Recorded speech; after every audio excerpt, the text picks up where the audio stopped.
और हम लोग का कितना सौभाग्य है कि हम लोग एक जगह उपस्थित होकर अपने महादेव की बात करते हैं। वही महादेव जो हम पे कितना दया बरसा रहा है, आज उनका दया कण कण में बसा हुआ है। लोग कितने दुख दर्द लेके अपने महादेव के पास आते हैं और अपने दुख दर्द को कहते हैं, अपनी अनुभूति सुनाते हैं। आखिर महादेव की दया है कभी तो, अगर महादेव की दया नहीं होती तो क्या किसी का दुख होता, क्या दूर होता? दुख नहीं होता। लोग कहते हैं कि आज चर्चा में जाते हैं तो फायदा नहीं होता है। फायदा कैसे नहीं होता है दीदी? अगर आप भाव दीजिएगा, प्रेम दीजिएगा तो जरूर फायदा होगा। महादेव सिर्फ भाव के भूखे हैं, नहीं 56 भोग नहीं मांगते हैं, नहीं धूप अगरबत्ती नहीं नारियल मांग रहे हैं। सिर्फ मांगते हैं तो आपका भाव मांगते हैं। अगर आपके पास देने के लिए कुछ है तो अपना भाव दीजिए। जिस तरह हम अपने बेटा से, पति से, घर परिवार से कितना प्रेम करते हैं, कितना हमको उसके लिए दर्द होता है, उसका 1% भी अगर हम महादेव के लिए दर्द पैदा कर ले तो महादेव हमारे हो जाते हैं। वो तो खुद अवघड़ दानी, देवों का देव महादानी है। सिर्फ एक लोटा जल में खुश हो जाते हैं, कुछ भी नहीं मांगते हैं, सिर्फ मांगते हैं तो भाव मांगते हैं। हम लोग बोलते हैं कि फायदा नहीं होता है। जिस समय स्कूल में बच्चों का एडमिशन करवाते हैं तो क्या बच्चा अगर रोज स्कूल नहीं जाएगा तो पढ़ लेगा? अगर हम लोग महादेव का 3 सूत्र नहीं करेंगे तो क्या हम लोग आगे बढ़ पाएंगे? हम पे दया होगा? नहीं होगा। कैसे होगा दीदी? स्कूल में भी जब बच्चा एग्जाम देता है तो उसका नंबर आता है और हम लोग आते हैं महादेव के अपना 3 सूत्र मानते हैं, 3 सूत्र नहीं करेंगे तो हम लोग पे दया कैसे होगा? और यहाँ पे जितने भी गुरु भाई हैं, गुरु बना, बहुत सारे गुरु बना, महादेव को तो गुरु बना लिए हैं, लेकिन क्या 3 सूत्र कर पाते हैं? 3 सूत्र तो हम भी नहीं कर पाते हैं, लेकिन फिर भी प्रयास करना है दीदी कि 3 सूत्र हम लोग करें। और इतना इस भीड़ भाड़ की दौड़ धूप की जिंदगी में पूजा पाठ तो नहीं कर पाते हैं, लेकिन 3 सूत्र तो बहुत सरल है।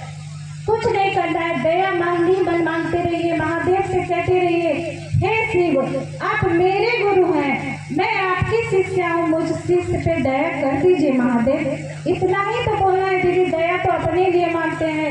आपको जब मन करे तब आप दया मांगिए। तो अपना हम लोग अपने स्वार्थ के लिए हर जब भी दुख होता है, कुछ भी होता है, महादेव दया करता है। कुछ भी हुआ, बेटा तबीयत खराब हुआ, महादेव दया कर दीजिए। घर नहीं बन रहा, महादेव दया कर दीजिए। अगर महादेव को हम कुछ दे सकते हैं तो महादेव के लिए सिर्फ चर्चा कीजिए, लोगों को बताइए। कुछ नहीं करना है, कुछ भी जरूरी नहीं कि हम पढ़ लिखल रहेंगे तभी चर्चा करेंगे दीदी। हम लोगों को बता तो सकते हैं, जरूरी नहीं कि हम मंच पे चढ़ेंगे तभी चर्चा करेंगे। लेकिन हम नहीं कुछ हमको बोलने आता है, जरूरी नहीं है कि सब गुरु बहना चर्चा कर ले, सब गुरु बहना मंच पे आके चर्चा कर ले, सबका बस का बात नहीं है दीदी। लेकिन जो भी हमको आता है टूटा फूटा भाषा, हम लोगों को बोल तो सकते हैं ना। हम तो कह सकते हैं कि हे दीदी, हे भैया, हम शिव को गुरु बनाए हैं, आप भी गुरु बना के देखे ना, आपके भी गुरु बन सकते हैं। इतना कहने में क्या जा रहा है? इतना ही कहने से तो हमारा जीवन सफल हो जाता है। एक बार महादेव को अपना मान के तो देखिए, अपना बना कर तो देखिए, 3 सूत्र करके देखिए। आज कितना लोग धर्म परिवर्तन कर लेते हैं और गाड़ी पे टेम्पो चढ़ करके बहुत दूर दूर जाते हैं, अपना घर का देवी देवता को छोड़ देते हैं। जो पुरखों से चली आ रही है उनको घर में धूप अगरबत्ती नहीं करते हैं और दूसरा जगह जाकर दूसरा धर्म में परिवर्तन हो जाते हैं और अपना घर के देवी देवता को छोड़ देते हैं। क्या ये सब सही है दीदी? अपना जो है सो अपना ही है। अगर क्या हमारा अगर पति का तबीयत खराब हो जाएगा तो हम किसी दूसरे के साथ चले जाएंगे?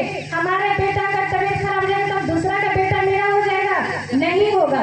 जो मेरा है वो मेरा ही रहेगा, भले ही कुछ भी हो जाए। आपके साथ आपका परीक्षा होता है, क्या हम लोग स्कूल में पढ़ते हैं, एग्जाम होता है तो हम लोग परीक्षा नहीं लेते हैं?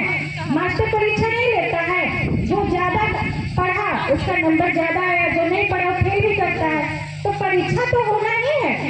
अगर हम लोग जीवन में आए हैं तो परीक्षा का घड़ी होना ही है। जरूरी नहीं कि जो आया है वो अमर होके जाएगा। जो धरती पे आया है उसको एक दिन जाना है, एकदम सत्य है। ऐसा नहीं कि हम धरती पे आए हैं तो हम अमर हो गए। सबके साथ संघर्ष है, लेकिन हम अपने मन और भाव से महादेव को अपना गुरु मान लेते हैं तो हमारा कष्ट खत्म तो नहीं नहीं लेकिन कम जरूर हो जाएगा, इसका गारंटी और अनुभूति। इतना पे यहाँ पे गुरु बहना बैठी आप लोग